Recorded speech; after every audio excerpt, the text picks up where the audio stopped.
Então, bom dia. É muito bom estar aqui no Encontro Fraterno, Alta de Souza. Então, gente, esse assunto, esse tema que vocês escolheram, é um tema extremamente importante. É muito assim gratificante a gente falar desse assunto, porque é um problema que a gente convive no dia a dia. Em toda família, dificilmente não há um caso de alcoolismo ou de uma pessoa que tem a questão da problemática das drogas. E falar disso no encontro espírita é uma oportunidade excelente, porque nós podemos compreender essas questões à luz do espiritismo. Então é essa a ideia, né? Nós vamos agora ver algumas coisas, estudar algumas coisas juntos, para a gente compreender a questão da dependência, a questão da importância do nosso corpo para nós que aqui estamos encarnados, certo? Então nós vamos começar, né? Pensando assim, o que a alma é para o corpo? E o que o corpo representa para a nossa alma? O que é, gente? O que nós temos, assim, a relação do nosso corpo com o nosso espírito? Olha só, a alma, segundo Kardec, é o espírito encarnado. Então, a alma, ela é prisioneira do corpo. E o corpo é um instrumento de manifestação da nossa alma. Há uma interdependência entre o corpo e a alma nesse sentido. Pode passar. E para que a nossa alma, o nosso espírito possa se exprimir, se expressar nessa existência, ele vai depender dos nossos órgãos. Dos órgãos do corpo, da saúde e do equilíbrio desses órgãos. Vamos pensar, para fazer uma comparação, num pianista excelente, num músico. Se ele vem aqui, por exemplo, para fazer um concerto, e nós só temos para oferecer para ele um piano velho, desafinado, quebrado, ele vai conseguir fazer um concerto como ele conseguiria se fosse um piano 100%? Ele não vai conseguir. Então a relação da alma com o corpo para nós é mais ou menos isso, é essa comparação.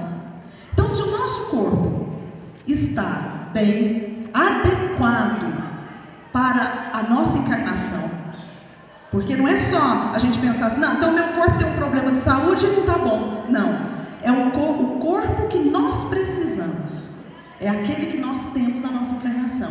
Esse é o melhor para a expressão da nossa alma e para a nossa tarefa aqui na Terra. André Luiz fala que receber um corpo para a reencarnação não é ganhar um barco para a nova aventura. Então a encarnação não é uma aventura ao acaso das circunstâncias. A encarnação, ela significa uma responsabilidade definida nos serviços da aprendizagem, elevação ou reparação nos esforços evolutivos. Então a reencarnação, ela está ligada com esforço, com reparação, com responsabilidade, não com colônia de férias, não com conforto, não com descanso, mas com esforço e com trabalho. E assim, no livro Manuel Filomeno de Miranda, no livro Temas da Vida e da Morte, no capítulo 1, ele faz uma reflexão muito interessante, que é o planejamento para a nossa encarnação. Quando é um grande benfeitor da humanidade que vem encarnar, por exemplo, um benfeitor no campo da ciência ou no campo da arte, qualquer campo, a encarnação dele, já que vai ser importante, vai fazer diferença para a humanidade, é uma encarnação planejada nos mínimos detalhes para que esse fim aconteça. Quando é a encarnação da maioria de nós, né, nós também temos uma preparação, de acordo com a nossa necessidade e com o nosso merecimento. Aí o que acontece? Quando nós estamos no plano espiritual e sentimos a necessidade de retornar, de ter novamente de um corpo, nós nos candidatamos à encarnação. Basta pedir para imediatamente voltar para a Terra? Basta pedir, gente? Não é fácil voltar à Terra encarnado.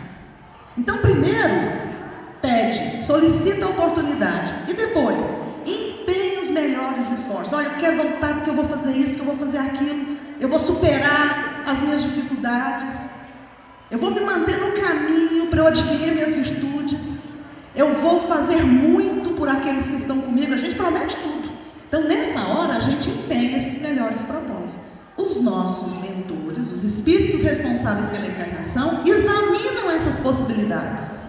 E assim, nós somos submetidos a demorados treinamentos no plano espiritual.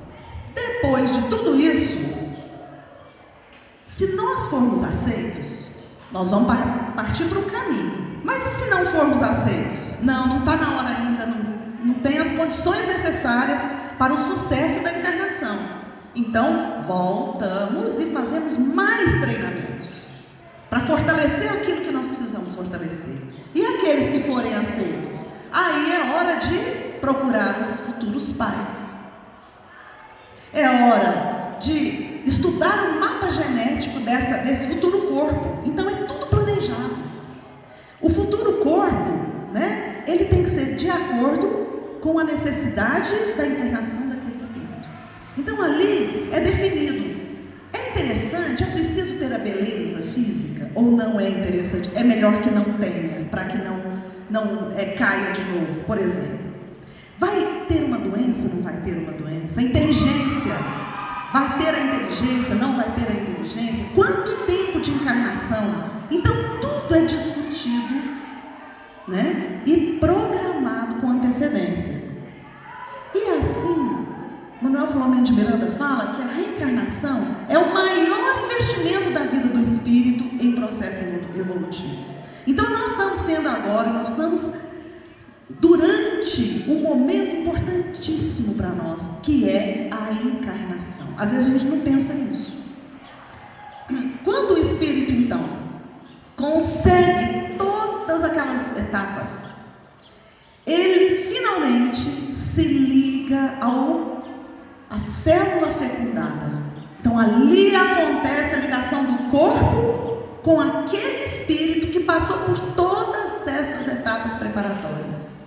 E a partir daí inicia um novo compromisso, o esquecimento parcial do passado e das suas responsabilidades, daquilo que prometeu, né? Desde o começo, desde a primeira infância e desde sempre, nós contamos com os socorros dos nossos mentores, dos nossos anjos de guarda, dos nossos fiadores espirituais. Tem espíritos que se responsabilizam por nós, né? Eles falam assim: olha, a Jussara pode encarnar, eu garanto, né? O Eduardo pode ir, eu garanto, eu estou aqui, eu vou acompanhar, eu preparei, ele prometeu, ele está em condição, né? Ele vai fazer aquilo que ele se propôs, vai ter uma encarnação vitoriosa. Não é assim que a gente se propõe a vir? A conseguir superar tudo que precisamos superar. Então, esses fiadores espirituais, eles estão sempre conosco. Eles nos ajudam e nos inspiram durante toda a encarnação. E em caso de desvio de rota, então, se a gente começar a titubear, fazer umas escolhas meio complicadas, como que eles nos ajudam? Olha só, eles nos ajudam, às vezes, provocando doenças inesperadas. Às vezes, acidentes imprevistos, dificuldades econômicas, carência afetiva. Tudo isso daí, gente, é para nos devolver para a rota que precisamos traçar, para o caminho que nós mesmos pedimos e precisamos. E aí nós vamos ver agora a questão do alcoolismo. Porque o nosso corpo, preparado tão divinamente para a nossa encarnação, quando ele se entrega a qualquer tipo de dependência, nós estamos voluntariamente alterando essa concessão divina que é o corpo. Por que as pessoas começam a beber? Por vários motivos. Pode ser por recreação, quer sentir diferente, quer ficar mais alegre, quer ficar mais desinibido. Pode acontecer também da pessoa começar a beber por desgosto, não tem isso? A gente não ouve falar, eu bebo por desgosto, minha vida é muito ruim. Mas nós, quando encarnamos, nós pedimos, às vezes, pedimos com certeza as dificuldades também. E nós pedimos para poder fugir delas? Não. Quando a gente traçou o nosso plano, as dificuldades eram para ser enfrentadas, superadas. Com coragem, com esperança, com a certeza do apoio e com a certeza que nós não estamos sozinhos.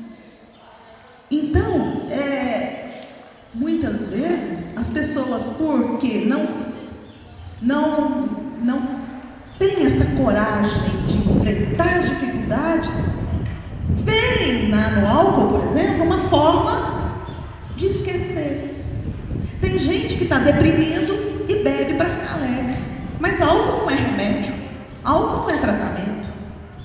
Tem outras pessoas que têm insônia, por exemplo, e bebe para dormir. Álcool não é remédio para dormir.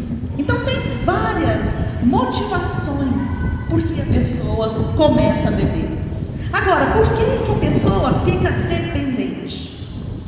Tinha um termo antigamente que era viciado, não é? Esse termo é pesado, né? A gente não usa mais. Por quê? Porque nós não estamos falando de um viciado, nós estamos falando de um ser humano, uma pessoa. É um espírito reencarnado que está nessa problemática da dependência.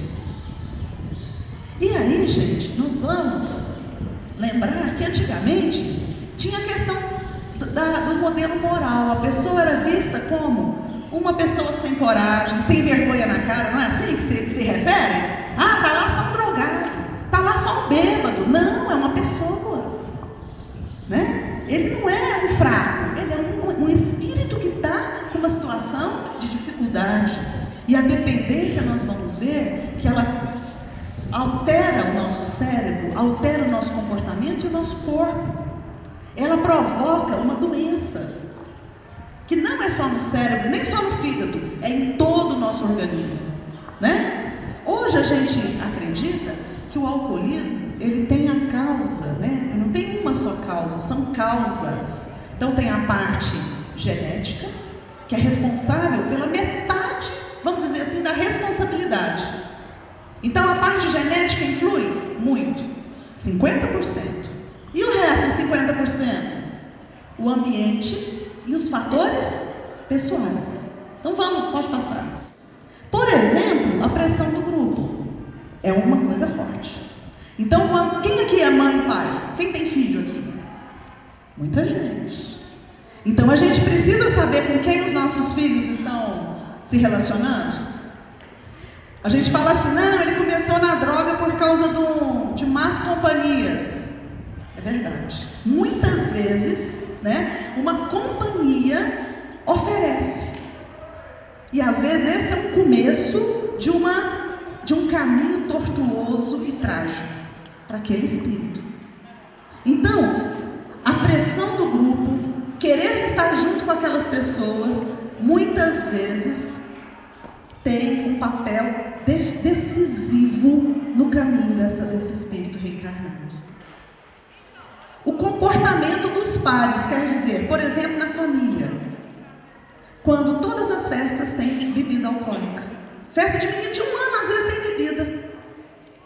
Esse também é um fator de risco. Determinado momento, determinada época da vida da pessoa, estando em contato com o álcool ou as drogas, porque o álcool é uma droga, né? Pode acontecer daquele encontro, a pessoa experimentar. E se ela tem, nesse determinado momento, a parte genética, os fatores de risco, ela pode caminhar no sentido da dependência? Pode. Ela tem aquela característica de querer mais, de começar a beber e não dá conta de parar, não fica em um. Bebe tudo que tem. E quando não tem, sai para arrumar. Essa é a característica da dependência. É mesmo sabendo que tem problema, continua usando. Todo mundo está falando para ele, ó, para com isso, olha a sua família, sua mulher não te quer mais, seus filhos não te aguentam.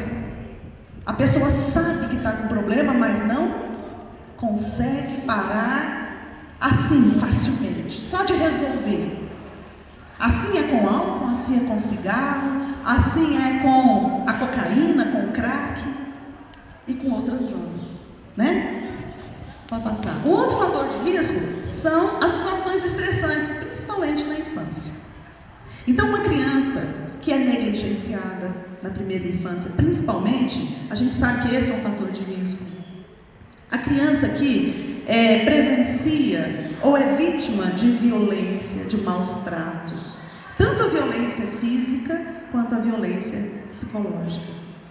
Quantas vezes as pessoas na fase adulta têm aí um transtorno do pânico, ou têm uma ansiedade, ou uma depressão, e muitas vezes tem na sua história de vida aquela situação de ver o pai chegando alcoolizado, batendo na mãe. Quantas crianças, quantas famílias que vivem esse drama? É um drama, gente, que fica em segredo muitas vezes, mas é extremamente comum.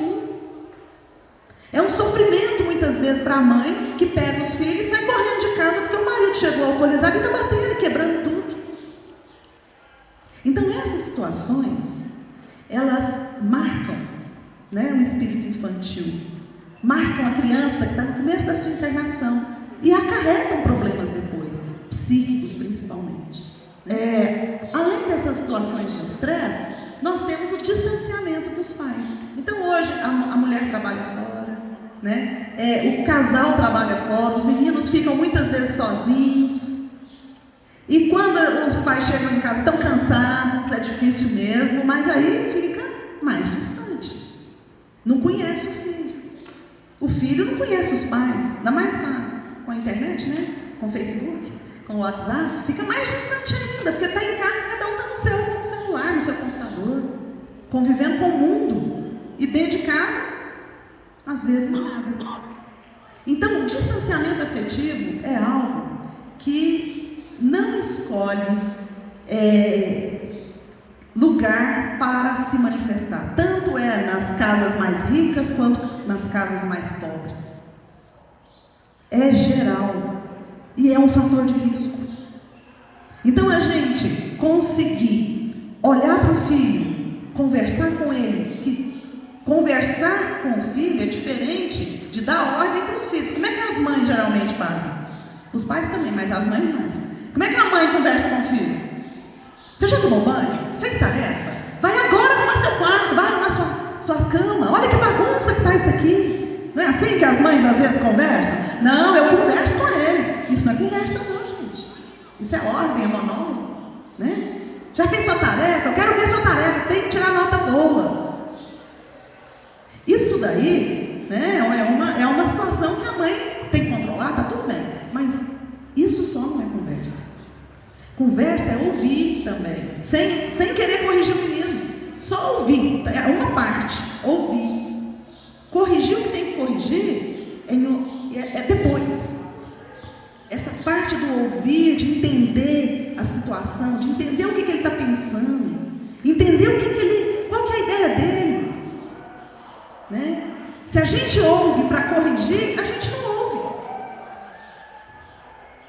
Então, para conhecer alguém, a gente tem que tirar da frente todo o julgamento de certo e errado. Aquele momento, nós não estamos preparando um sermão, a gente está só ouvindo. E deixar que os nossos filhos nos conheçam. O que a gente pensa, o que a gente quer, qual que é o nosso sonho. Então, essa aproximação afetiva, ela não custa dinheiro. Não precisa de ter um lugar para fazer. Isso é no lar, isso é em qualquer momento. E isso é um fator que essa união e essa aproximação afetiva protege a criança, o jovem e também os pais da questão do álcool e de outras drogas. Né? Assim como protege da depressão, protege da ansiedade, dos transtornos mentais de forma geral. A convivência afetiva ela é protetora e necessária para todos nós. Agora, o fator de risco mais importante, ali não está dando para ver, mas é um barzinho. Muita gente já tem barzinho em casa, né?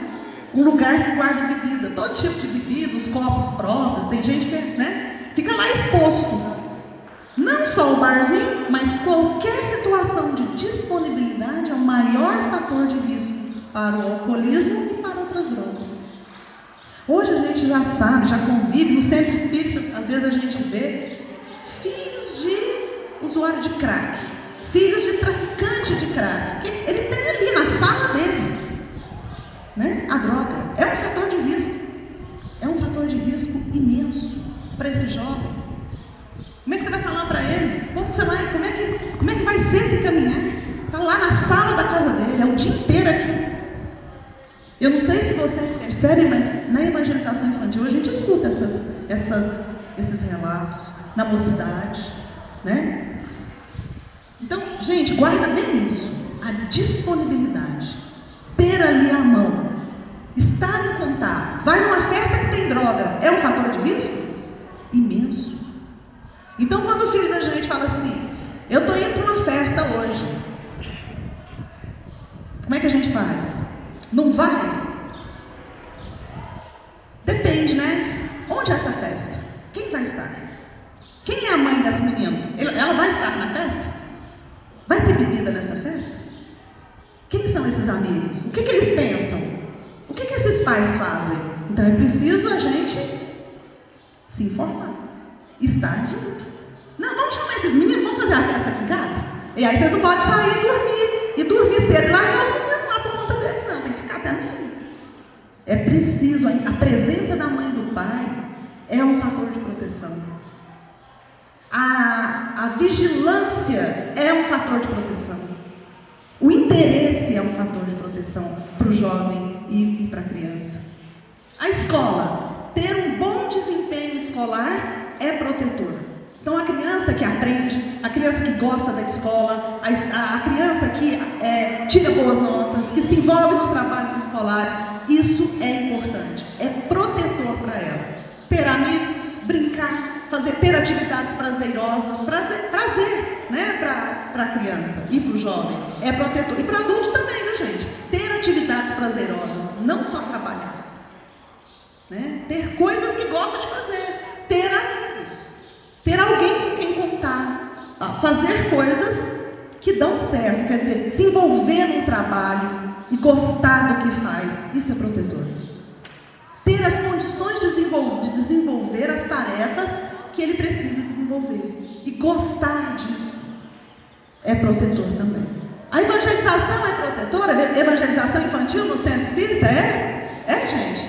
Extremamente. A mocidade, os cursos na casa espírita, o culto do evangelho no lar, a gente sabe que tem uma importância não só para aquela família, mas para toda a região, né? Então, o culto do evangelho no lar é um excelente meio protetor para o alcoolismo. Olha, coisas que estão ao nosso alcance, não estão? Até agora é tudo coisa que a gente pode fazer, né? Aí, ó, o curso, né? Conhecer o espiritismo, conhecer por que nós estamos encarnados, conhecer, saber que nós não temos só esse corpo, nós temos também o nosso espírito, o nosso perispírito, isso tudo faz diferença nessa proteção. E aí vamos ver alguns dados estatísticos, olha só. Teve um trabalho em 2011, que foi publicado, que foi feita uma entrevista nas capitais dos estados brasileiros, durante o ano de 2009, somente no 9º ano. Então foram entrevistados 6.973 estudantes do 9º ano. Quantos anos tem o menino do 9º ano? 14, 15, mais ou menos isso, não é? Então, olha o que nós vimos. 71% desses estudantes já tinham experimentado bebida alcoólica. 22% já tinham tido pelo menos um episódio de embriaguez. 27% consumiam álcool com regularidade. E 8,7% também já tinham experimentado outras drogas. Esse outro trabalho foi interessante também. entrevistou muita gente, muitas cidades do Brasil e fez um comparativo entre o resultado que eles obtiveram em 2006 e o resultado em 2012. Olha o que a gente viu. Os adultos, né, que bebiam regularmente, quer dizer, beber mais que uma vez por semana. Em 2006, 45% desses adultos bebiam regularmente, quase metade. Em 2012, 54%, passou da metade. Então nós tivemos um crescimento de 20% em 6 anos. Isso é significativo, né? E esse crescimento foi mais às custas da mulher. Então as mulheres estão bebendo mais. Mais mulheres estão bebendo maior quantidade de álcool. Tem um tipo um comportamento de beber que é beber muito. A gente fala que é beber em binge. É a pessoa que em pouco tempo consome muito álcool. Esse também foi nas entrevistas, né? Comparando 2006 e 2012, nós vimos também um aumento dessa forma, desse comportamento de 31% em 6 anos. Também um crescimento maior entre as mulheres. Então as mulheres em 2006, 36% delas bebiam dessa forma. Em 2012, 49%, quase a metade. E nós sabemos que beber dessa forma, beber muito, também tem muitos problemas, mesmo que a pessoa não seja um dependente em álcool. Mesmo que ela não seja aquele que a gente fala assim, não, aquele lá é um bêbado, não é assim que a pessoa se refere? Né? É um bêbado, aquele que dorme na rua, que desmaia. Não é só esse o problema. Aquele jovem bonitinho, arrumadinho, aquela jovem, né, bem arrumada, bonita, que se apronta para sair e bebe, e depois, por exemplo, pega um carro, bate o carro, é problema para ele também. Se envolve em briga, é problema também. Então, quando a gente fala da questão do álcool, não é só aquele que a gente imagina que é o alcoolista, não. É qualquer pessoa que em determinado momento faz o uso de álcool e tem problema, pode ter problemas, potencialmente é problema para ele. Assim como os apagões. Então, olha, depois de certa quantidade de álcool que é consumida, a pessoa fica com uma confusão mental, ela fica com os reflexos alterados, ela fica com o julgamento alterado, então ela não sabe avaliar o que está acontecendo de forma correta. E pode acontecer os famosos apagões. O que é isso? A pessoa apaga. Depois, ela faz coisas que ela não se lembra. É aquele caso que a pessoa, às vezes, acorda num lugar que ela não conhece. Ela não sabe como ela foi parar ali. Ela não sabe o que ela fez. Ela não sabe quem é a pessoa, às vezes, que está do lado dela. Olha que grave. Então, esses apagões, né? Tanto para o homem quanto para a mulher, são extremamente complicados. A mulher tem mais chance de ter apagão, vamos dizer assim. Em que sentido? Porque o metabolismo do álcool na mulher, ele é diferente do homem. Então, a mesma quantidade de álcool para o homem e para a mulher, muitas vezes faz um efeito totalmente diferente. Para a mulher, um efeito muito mais intenso. A Organização Mundial de Saúde, em 1981, ela definiu algumas coisas. Se a gente perguntar assim, o que é droga? Muita gente vai pensar assim, droga é crack. Não pensa? Droga é crack. Não, droga é qualquer entidade química que altera o funcionamento. Então, por exemplo, antibiótico é droga? A gente não compra na drogaria? Vem disso. Então, qualquer coisa que altera o nosso corpo é droga. E uma droga que altera o comportamento é uma droga psicoativa. E uma droga que altera o comportamento e que tem um poder, pode levar à dependência. A gente chama de droga psicotrópica. Então são coisas, né, definições aí só para a gente saber. A gente sabe que o cérebro é um órgão extremamente especializado, extremamente delicado. E ele, quando é alterado algumas partes do cérebro, isso faz com que o comportamento da pessoa mude. Tem alguns tumores, por exemplo, em algumas áreas do cérebro, que a pessoa dá o primeiro sinal, às vezes, é a mudança de comportamento. Uma pessoa que era tranquila, dócil, começa a ficar irritada, começa a ficar agressiva, impulsiva, e a gente vai ver que essa área está acometida, está lesada, está com problema. As drogas que causam dependência, elas também alteram essa parte do cérebro. Então, essa parte do cérebro responsável, por exemplo, pela empatia. O que é empatia? É se colocar no lugar do outro. É tentar ver o que o outro está sentindo. Então, se eu faço algo que o outro não gosta, o outro dá um sinal, não dá? Se eu piso no pé da Rosângela, o que ela vai fazer? Ela vai me mostrar que eu pisei no pé dela, não vai? Não é natural? O que eu faço normalmente? Desculpa. E piso de novo? Normalmente não. A pessoa que tem alteração nessa área do cérebro, ela não consegue compreender que aquela reação dela foi algo ruim para ela. E ela repete o comportamento. Então muda a forma de expressão. Assim como aumenta a impulsividade, aquela pessoa explosiva, que faz tudo sem pensar. Aumenta a agressividade. Então, uma pessoa dócil, de repente, ela vai ficando agressiva. Tanto como sequela, quanto na intoxicação. Então, a pessoa que está alcoolizada, ela tem a maior tendência a ser agressiva. Então, ela se envolve mais em brigas. Ela se sente mais poderosa. Então, ela corre mais, por exemplo, de carro. Né? Ela faz ultrapassagens perigosas. Porque o julgamento do perigo está comprometido. E se ela precisar frear de uma vez, o reflexo para que isso aconteça está muito lento. Então, é um conjunto de coisas que fazem com que a pessoa tenha uma alteração geral frente a um perigo ou uma situação de risco. Os neurotransmissores, vocês já ouviram falar nessa palavra? Neurotransmissor? Dopamina, serotonina, já? Hein, gente? Hoje fala muito, né? Não.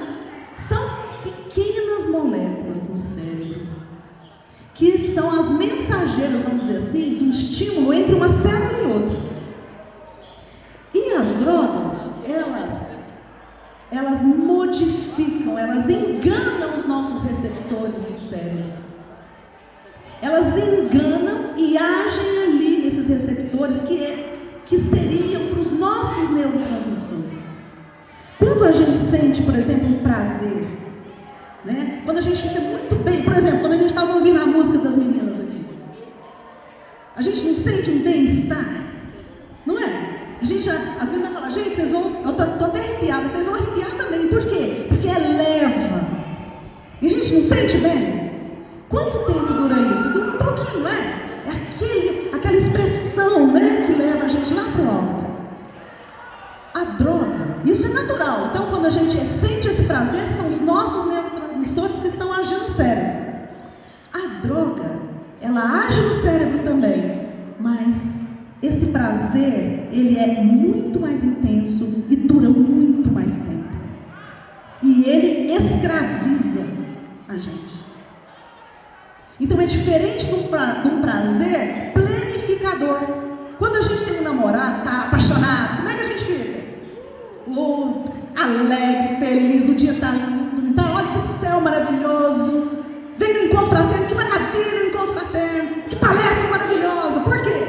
Nosso cérebro está inundado naqueles locais do prazer ali, ó, de algumas substâncias que traduzem prazer para nós. É um prazer bacana, não é? É um prazer que não te escraviza, é um prazer que te deixa bem. E o prazer da droga? Ele é muito mais intenso que isso, dura muito mais e é escravizador. Você escolhe a hora que você começa, mas você não escolhe a hora que você para. Já viram o fumante que fala assim, não, eu fumo, mas eu paro a hora que quer. Para nada. Eu bebo, mas não, a hora que eu quiser parar, eu não bebo mais. Então tenta, então vamos ver se é assim mesmo, tão fácil. Por quê? Porque causa uma adaptação no cérebro. A droga, o álcool, eles causam uma adaptação. Então aquele jovem, por exemplo, que fala assim, não, meus amigos bebem tantas doses e fica tonto. Eu não. Eu posso beber o tanto que eu quiser que eu não fico tonto. Então, pior para ele. Já está adaptado. O cérebro que foi tão divinamente planejado, o seu funcionamento, ele está adaptado de uma forma artificial, de uma forma externa. A gente fala, olha ali, para entender a questão dos neurotransmissores, é uma união entre duas células no cérebro. Aquela parte branca, que tem aquelas bolinhas ali, ó, a gente fala da sinapse, ou uma fenda sináptica. Ali que os neurotransmissores ficam, eles são liberados ali e ligam-se aos receptores das bolinhas ali. Ó. E é ali que a droga age também. Olha que droga danada. O álcool também. Ele age em determinados locais da célula, enganando a célula. Numa parte bem pequenininha da célula, que a gente nem pode imaginar o tamanho. E tem mais. As drogas, elas podem agir em vários locais, causando sintomas muito diferentes. Não é só de um jeito. Então, quando a gente fala dessas drogas, que tem a capacidade de reforçar. Então, por exemplo, o menino toma uma cerveja no primeiro dia, fica meio alegrinho. No outro dia, às vezes, ele quer de novo ficar alegre, né? Uma só não vai ser suficiente.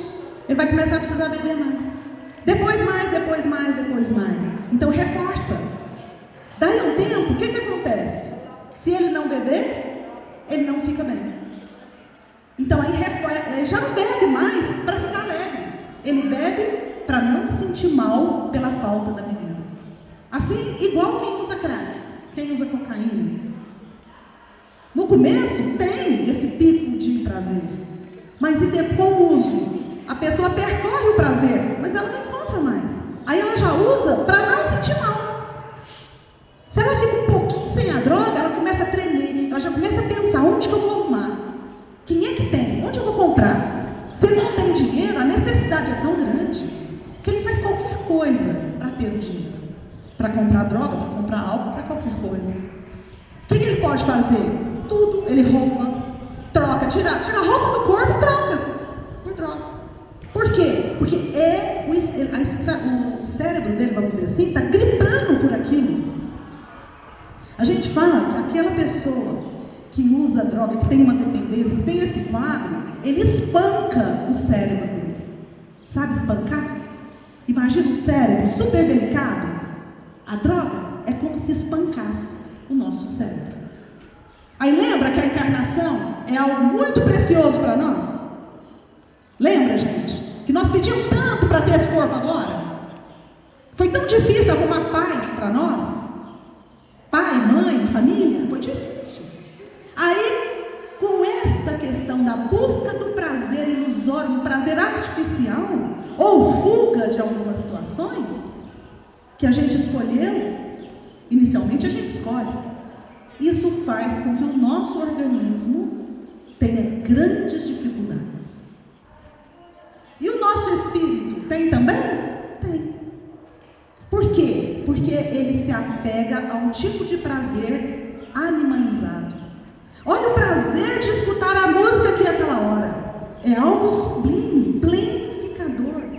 Leva a gente para as alturas. Nos traz bem-estar. Nesse momento, o nosso cérebro é encharcado de substâncias boas, que vai, vamos dizer, incentivar as nossas glândulas a funcionar bem, que incentiva o nosso corpo, os nossos órgãos a funcionar bem. Então, a gente tem saúde do corpo também, com esses momentos de arte, com esses momentos que elevam o nosso padrão vibratório. Ao passo que o prazer das drogas, ele nos leva para um tipo de prazer mais primitivo, animalizado, que não nos eleva, pelo contrário. Como é que chega no plano espiritual um usuário de álcool e droga? Então vamos ver um caso que está no livro Tormentos de Obsessão, do capítulo 5.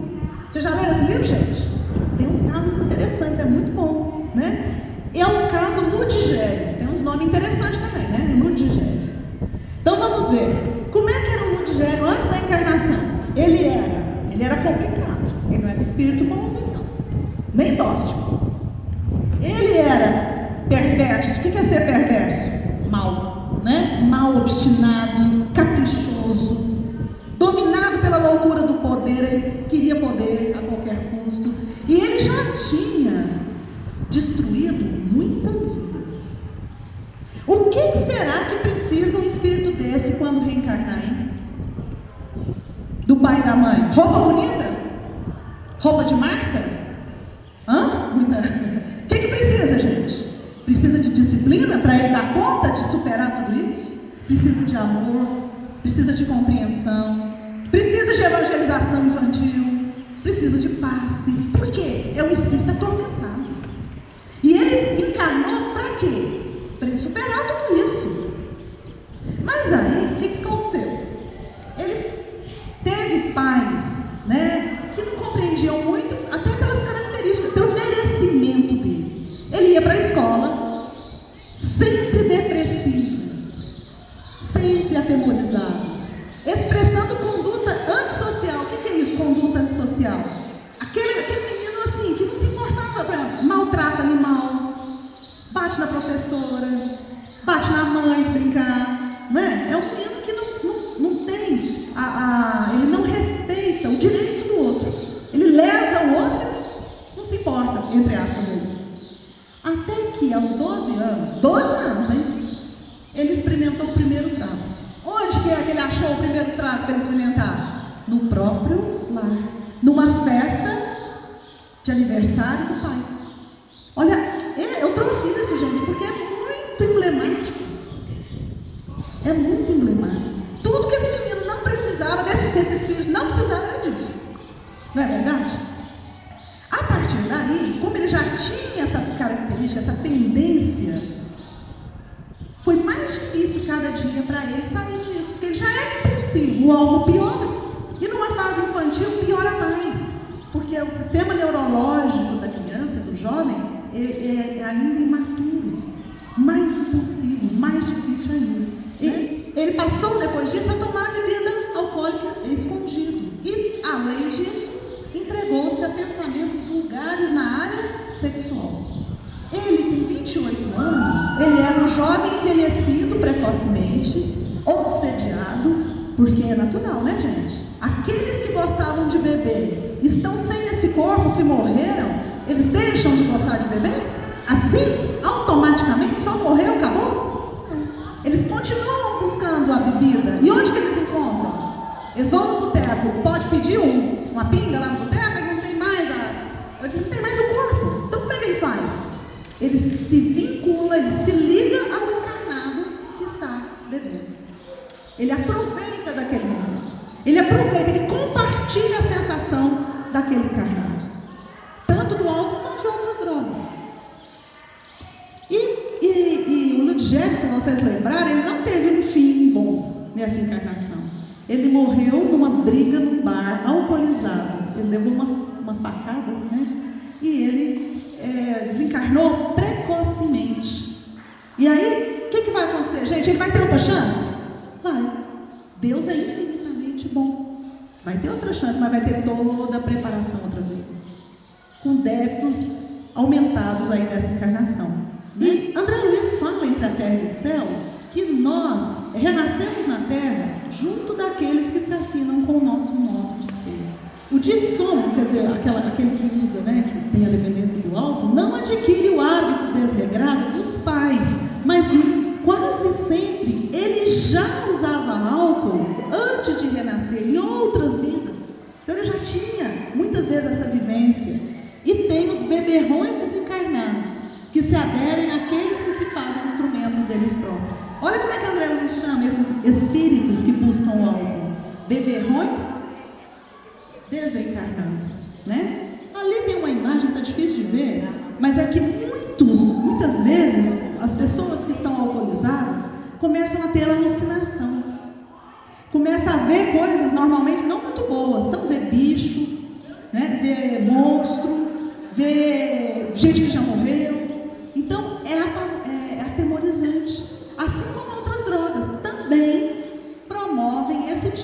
situação. Muitas vezes a pessoa começa a usa maconha, tem um episódio desse, para de usar maconha e o episódio não regride. É uma situação que a pessoa ganha, entre aspas, né, um transtorno mental que não tem, que não para com a suspensão do uso da droga. E as consequências? Bom, olha só como que esses espíritos que usam o álcool e outras drogas chegam no plano espiritual. No livro Memórias do Suicida, ela fala: encontram-se em lamentável estado de depressão vibratória, verdadeiros débeis mentais, idiotas do plano espiritual, amesquinhados moral, mental e espiritualmente. Então olha as consequências. As consequências e o trabalho que vai dar para reverter tudo isso. O esforço que esse espírito vai precisar fazer. André Luiz, nos Missionários da Luz, ele fala um negócio interessante, olha. O que a vida começou, a morte continua. Então, esses nossos companheiros, ele estava dizendo daqueles usuários de álcool, situaram a mente nos apetites mais baixos do mundo, alimentando-se com um tipo de emoções que os localiza na vizinhança da animalidade. Então, buscar prazer é uma situação que é natural para nós. Agora, um prazer que te deixa mais animalizado e escravo, e nessa situação, o prazer que a gente pode encontrar, por exemplo, lendo um livro. Quem tem prazer, viaja lendo um livro? A gente tem às vezes, né? Quem já descobriu o prazer de ler, é uma coisa excelente, maravilhosa. O prazer se a gente se dedica muito tempo ao prazer de ler coisas boas, que elevam, a gente chega no plano espiritual assim? Claro que não. Então o problema não é o prazer. O problema é o tipo do prazer. A André Luiz fala da questão dos espíritos que estão ao redor daqueles que fumam, que bebem, sorviam baforadas de fumo arremessadas ao ar, ainda aquecidos pelo calor dos pulmões. Então os espíritos ficam ao redor, compartilhando, né, dessas sensações. E as consequências físicas? Gente, são inúmeras. Mais de 70 doenças estão envolvidas com o álcool, inclusive vários tipos de câncer. Então, o cérebro, nós já falamos um pouquinho, usar, se entregar, né, à dependência, à droga, ao álcool, é igual a pancar o nosso cérebro. Todas as consequências decorrentes disso, todas as lesões decorrentes disso. Os ossos são alterados, né, ficam mais frágeis, os músculos ficam também debilitados. O fígado a gente é o que mais a gente ouve falar, né, da famosa cirrose hepática. O fígado é um órgão que é bastante alterado, bastante lesado com o alcoolismo e proporciona uma qualidade de vida muito ruim, muito dolorosa. Aqui, gente, está dando para ver um pouquinho? Esse é um aspecto de um alcoolista crônico. Olha ali, olha o tamanho da barriga. Aquilo chama ascite, é água que está ali dentro, decorrente do processo patológico do fígado, de toda aquela região, né? O baço também fica maior. Ele tem mama lá, é um homem, tem mama. Por quê? Alterações endócrinas de todas as glândulas, inclusive das glândulas sexuais, causando esterilidade, causando impotência, né? Temos a questão das articulações que são comprometidas, a desnutrição que o paciente que usa o álcool assim cronicamente, ele fica porque o álcool engorda, vocês sabiam? O álcool tem caloria. A pessoa se sente, vamos dizer, alimentada sem estar quando ele bebe. Por quê? Porque tem caloria, mas não tem nutriente. A gente chama de caloria vazia. O álcool engorda mais do que o açúcar. Né? Mais do que o açúcar, em questão de calorias. André Luiz fala, né, que o álcool excessivo determina modificações deprimentes sobre a própria cromatina, altera o material genético. Ali não está dando para ver, mas era uma imagem de um fígado normal e de um fígado acometido, né, pela cirrose hepática, que ele fica totalmente cicatricial, ele fica duro, endurecido, com a cor diferente e com a função bastante prejudicada. De novo, olha só, a questão do que o álcool faz com o próprio espírito. Ó. Intoxica temporariamente o corpo espiritual, arrojando a mente humana em primitivos estados vibratórios. Está dando para ver aquilo ali, gente? É provado, né, que a relação entre álcool e acidente, ela existe, e em um grande número de casos, os acidentes com vítimas fatais têm álcool envolvido. Por tudo que a gente viu. A pessoa fica com menos reflexo, a pessoa fica achando que tudo vai dar certo, ela tem menos julgamento, então ela arrisca mais, ela fica mais agressiva e ela não dá conta de reagir quando precisa reagir. E às vezes a situação que ela está, ela nem adianta reagir, às vezes corre tanto que não tem como. E aí resulta em acidentes com vítimas e com toda a dificuldade que isso acarreta. Né? Às vezes nem tem vítimas, não só morrer, mas os acidentes com vítimas que têm sequelas graves.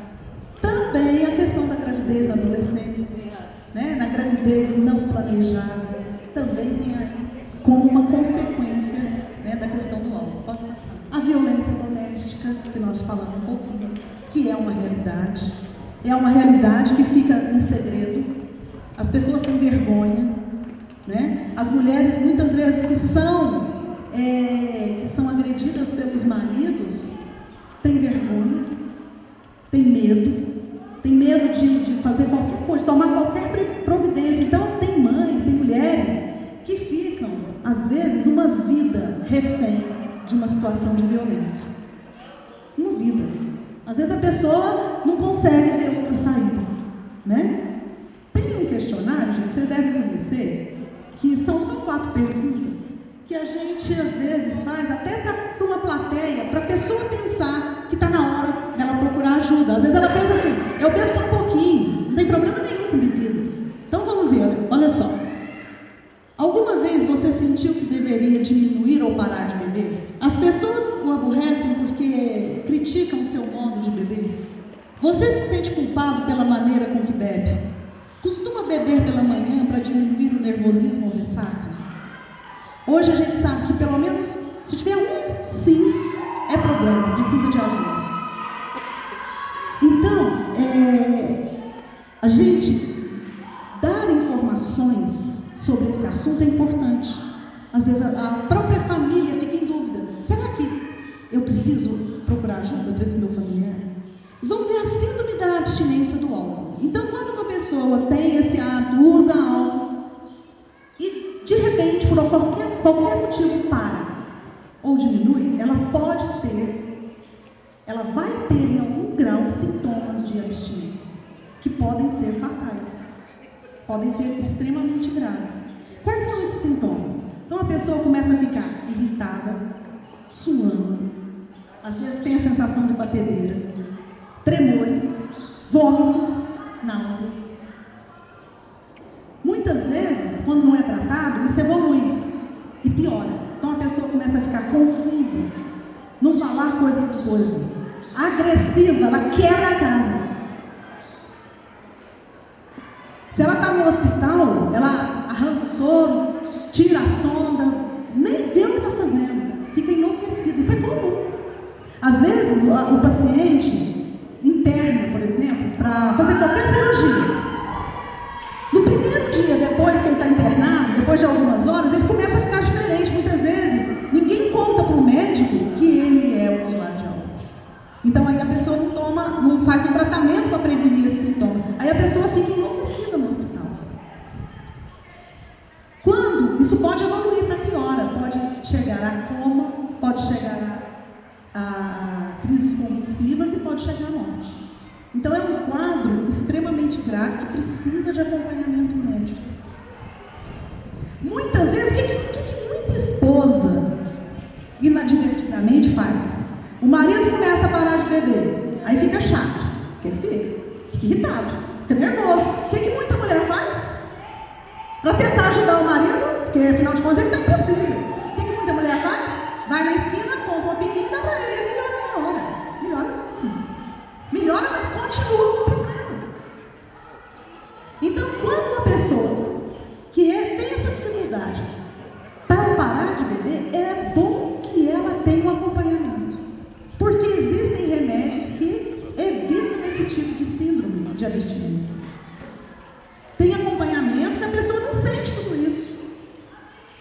Certo, gente? Então, olha, não é dar a droga que a pessoa vai melhorar, entre aspas, ali, ó. Ela vai parar de ficar daquele jeito, vai mesmo.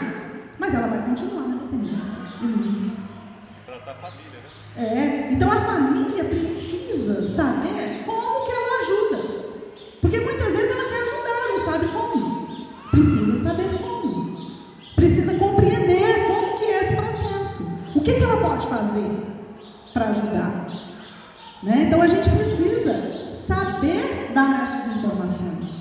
A pessoa precisa ter uma assistência médica, psicológica, o assistente social ajuda, né? Muitos profissionais ali, ó, ajudam essa família. Não é só o paciente que precisa de tratamento, a família também precisa de apoio, né? De informação e muitas vezes de tratamento também. E a gravidez? A grávida que fuma, que bebe, que usa droga, dá problema para o bebê? Dá. O álcool passa para o neném? Passa. Ele fica mergulhado ali, ó, o líquido amniótico cheio de álcool, né? Isso. E tem graves malformações. Então, vamos ver se dá para ver um pouquinho. Então, existem malformações crâniofaciais, dos membros. Tem até uma síndrome alcoólica fetal. Então, é um bebê que tem as bochechinhas planas, o narizinho mais para baixo um pouquinho, né? O lábio superior fino. Ele tem várias alterações na aparência. E ele tem alterações também internas, muitas vezes com retardo mental. Então é um menino que não vai aprender com facilidade, vai ter muita dificuldade de arrumar um emprego depois, de se adaptar à vida aí autônoma, tá? Outras malformações, a anencefalia também está envolvido com isso, pode passar. A deformidade dos membros, né? Não formou os bracinhos, ali não formou nem os braços nem as pernas. Então, isso tudo envolvido com a questão do uso do álcool e das drogas na gravidez. E hoje nós temos muitos pacientes que usam crack, né? Muitas mulheres grávidas usando crack. Então, além de todas essas malformações, o neném ainda nasce, vamos dizer, intoxicado pela droga. Então, ele quando nasce é uma criança que é difícil manejar. Então, é um menino que chora, nada. Ele chora por quê? Porque ele entra, inclusive, em abstinência. Então, é uma situação que precisa também de amparo. A mulher, a usuária de crack, em especial, quando está grávida, ela tem, gente, é um negócio muito interessante, a natureza, né? Ela tem uma luz, ela tem vontade de parar pelo seu bebê. Quando ela ganha esse neném, é um momento muito interessante da gente agir, ajudando. Porque o instinto materno grita. E muitas param de usar nessa hora. E mantém, às vezes, até sem usar nada daí para frente. Por quê? Porque é o instinto materno. É o desejo de ajudar o bebê. É o desejo de ser mãe, de ser uma boa mãe. Então é importante a gente apoiar essas mulheres que usam crack ou usam outras drogas ou álcool também, no momento da gravidez e no momento do puerpério, quando a mulher ganha o neném. O álcool, ele contribui muito para o comportamento suicida. Hoje a gente estuda bastante essa questão, né? Então isso é algo que a gente está vendo e está sendo provado cientificamente. Então a intoxicação pelo álcool, às vezes a pessoa nem é um alcoolista, né? Nem é aquela que usa cronicamente o álcool, mas se ela abusa e ela já está triste, vamos supor, a pessoa perdeu o emprego, né? E bebe para esquecer, entre aspas. Esse é um momento de muito risco. Se de repente, né, ela bebe, ela vai ficar mais triste. A pessoa quando está triste bebe, muitas vezes fica mais triste. Se ela tem uma arma em casa, por exemplo, olha que pode ser um desfecho fatal. Se ela né? Então, a gente sabe que diminuindo o índice de alcoolismo, nós também vamos diminuir o índice de suicídio. Né? Diminuindo o uso também do álcool, vamos diminuir o índice de suicídio. E nós sabemos que muitas pessoas só usam cocaína quando bebem. Tem gente que só fuma quando está num barzinho com os amigos bebendo. Então o álcool é facilitador para outras drogas. Aqueles, né, que usam o álcool, que têm essa dependência, eles são considerados no plano espiritual suicidas indiretos. André Luiz fala isso para nós, né? Eles atravessam as águas da morte como suicidas indiretos e imploram depois do regresso à carne, em que tipo de corpo? Um corpo com problemas, um corpo com doenças muitas vezes que nasce com ela, malformações, né? Que tem uma grande carga de sofrimento. E o tratamento? Existe tratamento para o alcoolismo, gente? Existe. Ainda não existe uma vacina, ainda não existe um remédio que faz a pessoa querer parar de beber. Isso ainda não tem, mas existe tratamento. De toda forma, é importante buscar ajuda. De toda forma. Mesmo que o paciente não queira, mas a família quer ajuda, a família busca por ele. Tanto na parte médica, quanto na parte espiritual. Às vezes, aquela pessoa que usa, ela nem quer saber, mas vai à família, no centro espírita e faz um tratamento intercessório. Ajuda. Faz culto no lar, ajuda sem dúvida. A gente sabe que o tratamento médico também, ele diminui os problemas ligados ao álcool. Então, diminui as brigas, os crimes, as prisões, o envolvimento com acidentes. A pessoa que está sob tratamento, normalmente, que ela tem um acompanhamento, ela diminui a quantidade que ela bebe, mesmo que ela tenha muitas recaídas. Então, o tratamento vale a pena. Precisa buscar o tratamento. A prevenção também está ao nosso alcance. Os professores, as pessoas que estão no centro espírita, nós podemos falar mais desse assunto, informar, né? Fortalecer naquelas pessoas os fatores de proteção. E aí, gente, vamos lembrar de Paulo, quando ele falava: andai como filho da luz. Então vamos lembrar do nosso planejamento encarnatório. Vamos lembrar que todos nós queremos ter vitória nessa encarnação. E vamos seguir o nosso caminho dentro disso. E sabendo dessa questão do alcoolismo, do uso de droga, do suicídio, do aborto, todas essas questões em defesa da vida, nós podemos dar a nossa contribuição. Cada um no seu papel.